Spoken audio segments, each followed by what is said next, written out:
discussion, this topic, make Egypt great again. Now, for those of you who have a biblical understanding about things, you will know that Egypt is symbolized in the New Testament, or in particular in Revelation. Egypt is symbolized as this worldly dominating system. But Egypt, in reality, in biblical history, in Old Testament times, was definitely a superpower. In fact, the superpower of the day, when Joseph was ruling as second in charge to the Pharaoh at that time. But the chapter of Exodus, the very first chapter of Exodus, follows up when and after Joseph dies. After Joseph dies. And the Pharaoh, that was then Pharaoh when he was alive, he's dead. And that all the people who came with Jacob from Israel to Egypt, when Joseph was running Egypt, when Israel was going through a famine, well, all those that came over with Jacob, that generation, they all died. So we come to Exodus chapter 1, and we're told what I just indicated. And Joseph died in verse 6, and all his brothers and all of that generation. So Jacob, his family, Joseph, who was also Jacob's son, but then all of the people of that generation, including the Pharaoh and other Egyptians, they had all died. And then it says in verse 7, after Joseph, it says that Joseph had died and his brothers had died and that generation had died. Then it tells us in verse 7, but the children of Israel were fruitful and increased abundantly. They multiplied and grew exceedingly mighty, and the land was filled with them. So during the time after Jacob and his 70 brethren, when they came to Egypt to live where Joseph was ruling, it says that out of the people that came to Egypt from Israel, it says they had grown and increased abundantly. They were fruitful. And they multiplied and they grew exceedingly mighty. And the land was filled with them. So here's the picture. Because what we have here is a picture that begins with the Israelites immigrating to Egypt. They were in Egypt. And they got there and they came there when it was discovered that Joseph, their son, Jacob's son, whom his brothers had sold into slavery, but later when it became about who he was and that he was the one who was for all intents and purposes ruling and reigning over Egypt, they all migrated to Egypt to get away from famine. Basically, they came to Egypt from Israel at this time to have a better life. To have a better life, which they got, as is made plain in verse 7, when, as I have already said, they were fruitful and increased abundantly, multiplied and grew exceedingly mighty. And it says that the land was full of them. Full of them. Now, verse 8, it says, now there arose a new king over Egypt who did not know Joseph. A new king who did not know Joseph. It is safe to say that he knew who Joseph was. He was aware of Joseph's exploits and successes. He was aware that Joseph was responsible for bringing the Israelites into Egypt. He was aware that Joseph had a friendly relationship with the Pharaoh because that Pharaoh at the time had made Joseph second in charge. He knew the history of Joseph. But what he is saying, when it says here, when the Bible is saying that he did not know Joseph, it means that he didn't like what Joseph stood for. He didn't essentially like how Joseph ran Egypt and where he took Egypt for whatever reasons why. He didn't like the direction that Joseph led Egypt. To bring this up into modern speak, this new king did not like or appreciate the policies of the previous king and the previous leadership, the Pharaoh and Joseph. This new king wasn't having it. He wasn't having it. He was a new king and he wanted to have nothing to do with anything that was done by the previous government of Egypt. He wanted nothing to do with it. Nothing. He is what we would call today an agent of change.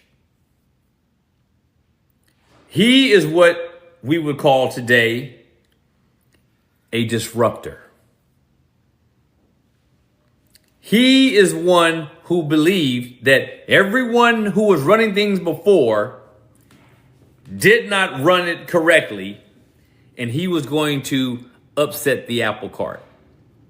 The relationship up to this point between Egypt and Israel was fine. There was nothing to fear. For all intents and purposes, everyone was content. But now this new king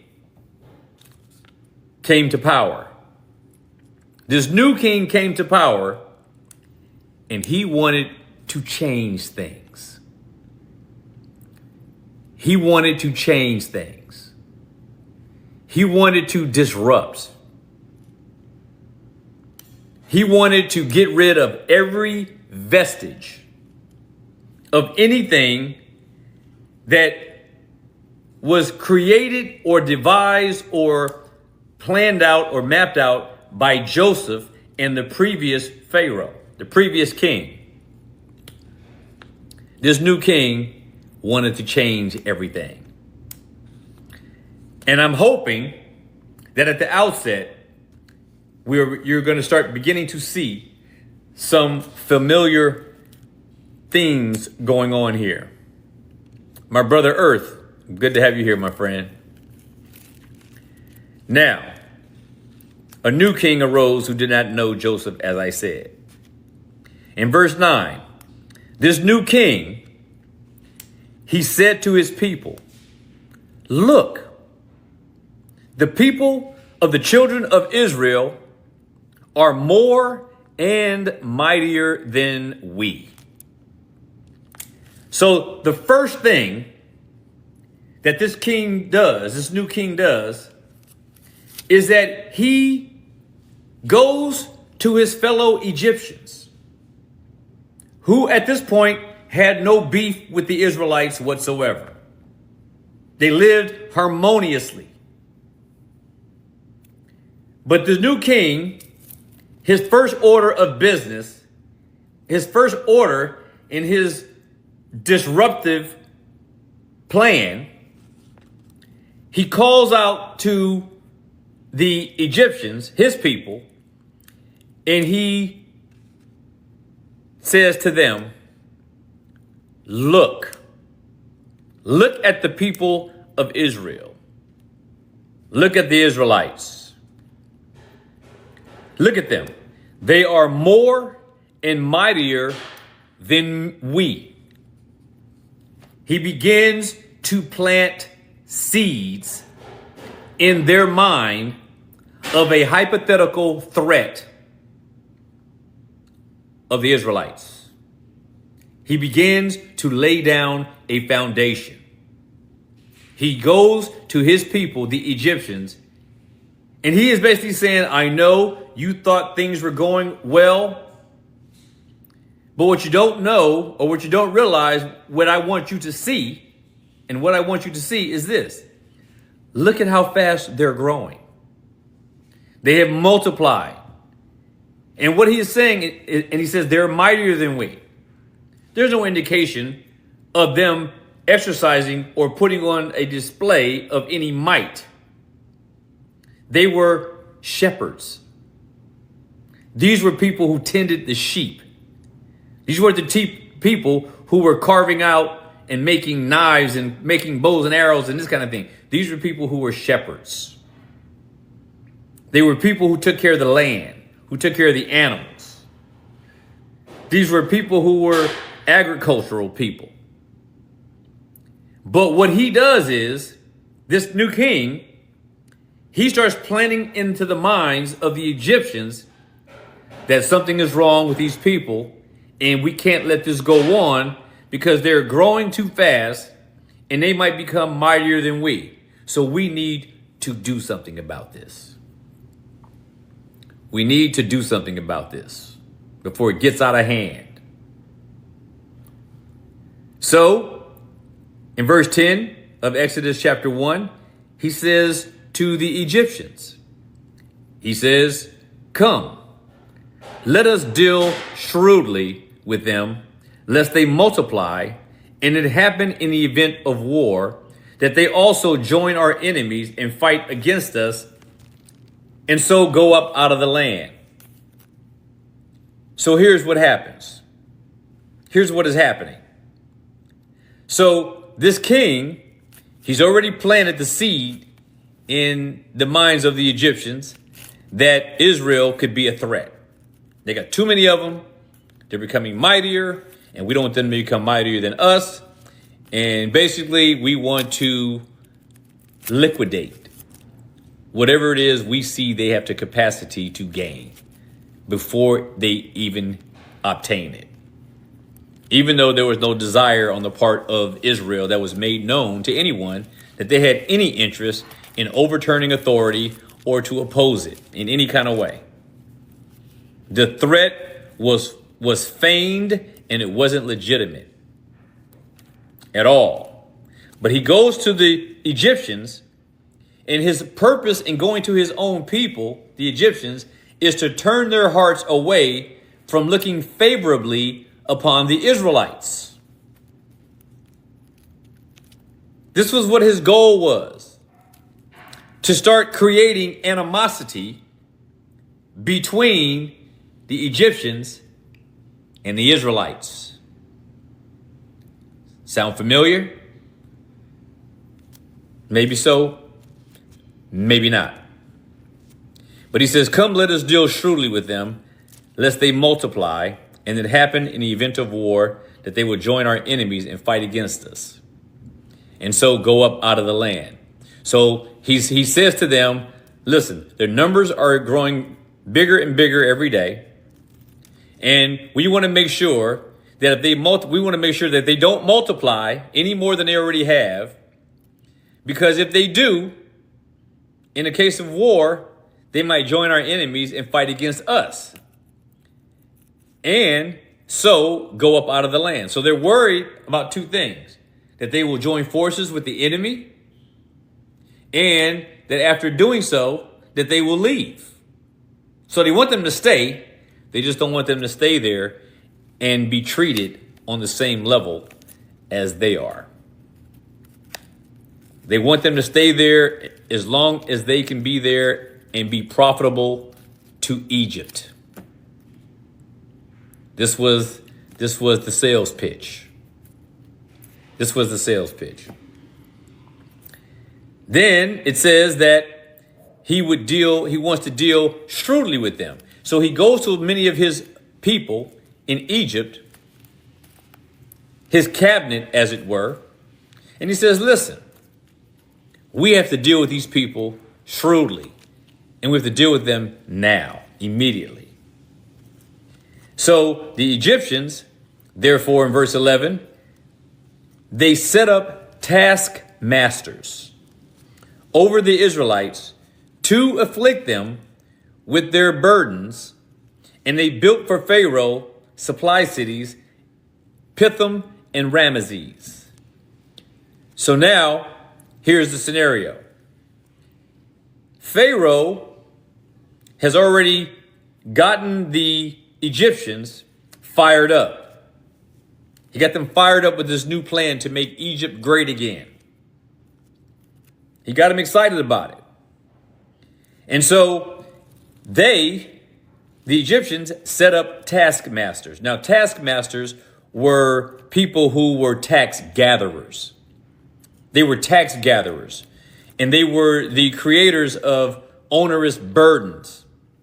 So they were the ones who assigned things that needed to be done to the Israelites, who would assign them tasks. But then also they would gather, the Egyptians would gather tribute, taxes from the Israelites. And so they went about to do this. And then it says that they set taskmasters over them for the sole purpose of afflicting them with their burdens, meaning not the burdens of Israel, but with the burdens of Egypt. They were going to afflict them by assigning to them burdens or tasks that need to be done in Egypt. And they want to get Israel involved with carrying on the work. And it says, and they built for Pharaoh supply cities, Pithom and Ramesses. So there were these two cities that were built at the hand of the Israelites under the direction of the Egyptian taskmasters. And these two cities, Pithom and Ramesses, they were created to store the country's wealth. These supply cities were big, giant storage facilities to hold in reserve all of the wealth that is accumulated through the work that would be assigned by the Egyptians to the Israelites. He's going to make life hard for them. Now, keep in mind, you have to understand, until this new king came to power, there was nothing, but there was peace and harmony between the Israelites and the Egyptians. No problem. The Israelites came from another land, another country, came to Egypt. They migrated to Egypt, and they lived there harmoniously up to this point. And this new king decides he wants to disrupt. He wants to change things. He's an agent of change. He doesn't like the policies that Joseph and the previous Pharaoh had, so he wants to change that, and he viewed the Israelites as a threat. And he convinced his own people who got along with the Israelites, he got them to go along with him in this endeavor to demonize the Israelites. That's what he did. That's what he did. Does it sound familiar?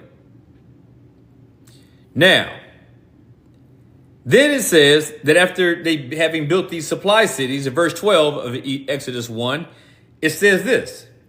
So already we see that the taskmasters had given the Israelites these duties. But then it says in verse 12, but the more that the Egyptians the more they afflicted them, the Israelites that is, the more the Israelites multiplied and grew. The more the Egyptians afflicted them, the more they multiplied and grew. And they were in dread of the children of Israel. Keep this in mind. Egypt at this time was like America, a superpower, and had unimaginable wealth.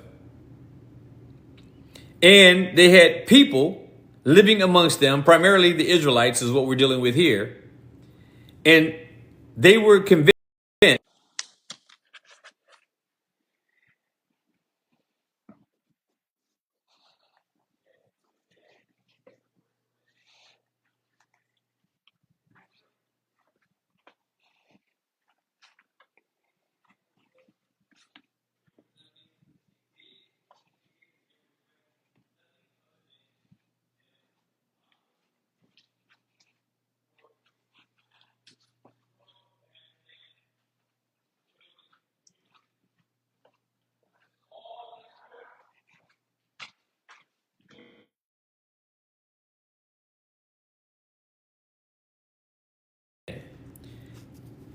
And he gave a reason.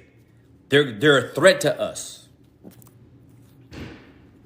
They might join our enemies. They're growing at too fast a pace, and their population could dominate ours. We can't let that happen. We need to control their population and let me make it absolutely and unequivocally certain in your understanding. This king wanted to control and reduce the population of the Israelites. Sound familiar? He wanted to reduce their population. And so he convinced his people, he convinced the other Egyptians that the Israelites were bad for business. They were bad for the country. And if Egypt was going to be great, he needed to stem the tide of the growth of Israel. That's what he wanted to do, control their population. Now, it says that the more that Pharaoh afflicted them, it had the opposite effect of what he was intending. He thought that his treacherous burdens was going to diminish their efforts, diminish their growth, diminish their will. But it didn't. It increased. Amen, earth. You know where I'm going. It increased. The Israelites increased. The more pressure that this king put on Israel, the more they increased, which was exactly the opposite of what this king was hoping was going to happen. So it says that they grew even more. And then it says that the Egyptians were now in dread. Were now in dread of the children of Israel. So what do we see here? One thing that because the Israelites kept multiplying in spite of the rigors of his task that he put on them. But what is interesting here is we see that the Egyptians in verse 12 were now in dread of the children of Israel. Pharaoh had successfully convinced the other Egyptians that they should be fearful of what the Israelites might become or are becoming. He successfully got it into their heads that the Israelites, the Pharaoh that is, got it successfully into the heads of the Egyptians that the Israelites are a threat to the greatness of Egypt. This is what is happening in the first chapter of Exodus. This new king wants to make Egypt great again, but the problem is he believes and he convinced the other Egyptians that the Israelites are in the way. He didn't want them to go. He just did not want them to grow. He didn't want them to go, but he didn't want them to be profitable. He didn't want them to go, but he didn't want them to have power. He didn't want them to go, but he didn't want them to be on equal footing with the Egyptians. Sound familiar? Let's move on. So it says that, so the Egyptians, since they were in dread of the children of Israel, in verse 13, it says that the Egyptians made the children of Israel serve with rigor. So what they did was they stepped it up. They stepped it up. So here's the scenario. This Pharaoh, this new king, takes over ruling Egypt, this great superpower. And he feels that he needs to get rid of Israel in order to make his agenda work, to make Egypt great again. So he imposed upon them the rigors of all these tasks that he wanted the Israelites to do, the kind of tasks that the Egyptians boasted that they would never do.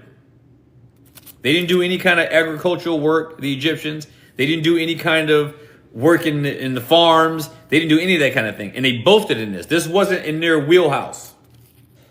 They had soft hands, the Egyptians. And they believed that the farm work and all the outdoor work, all that stuff, and handling the animals and things like this was not something that Egyptians did. This is something that servants did. Egypt was a very wealthy country, and its people, its citizens, they didn't do the laborious jobs.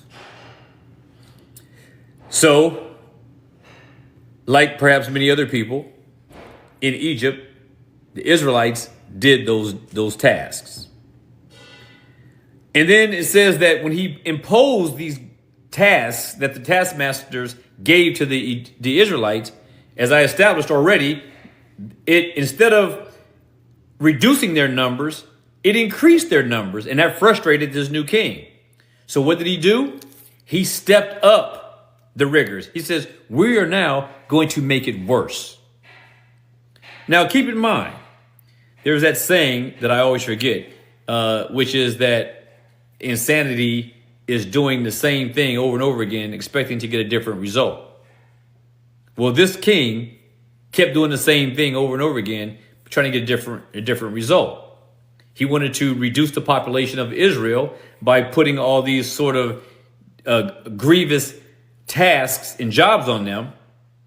And then when that didn't reduce their numbers, he decided to make the rigors worse. And all it did was make Israel grow even more and even faster. So we are seeing that it is the very affliction that the Egyptians are imposing upon the Israelites that is causing the Israelites to grow. It is them. It is their oppression. It is their tyranny. It is their cruelty that is actually contributing to the expansion and the growth of the Israelite population. which was the exact opposite effect that this new king, this new Pharaoh, was expecting. He thought the harsh treatment was going to diminish their numbers, when in fact it increased them. So he steps it up to make it even worse, and they increase even more. So then he gets a great idea. This king gets a great idea, which is now